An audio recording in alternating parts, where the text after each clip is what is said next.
too much paint. Welcome back to day 11 of my grateful playing cards, my gratitude cards, and I hope that you will join in on the fun. And I'm right now trying to apply some paint, and I squeezed way too much paint out, but that's okay because I can wipe it down on something else, which I will do in a minute. Yeah, it's a goopy mess. Ooh, very goopy mess. Okay. That's what happens when you over squeeze. I'm gonna take up some computer paper and see if I can't get some of it to come off.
Okay, well, I don't know where my camera shut down, but anyhow, I am grateful for my hubby.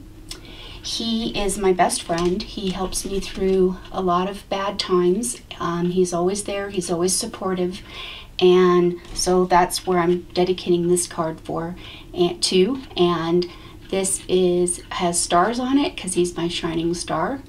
And that's it. So thanks for watching, and I hope that you enjoyed my take on today's, sorry, I can't speak again.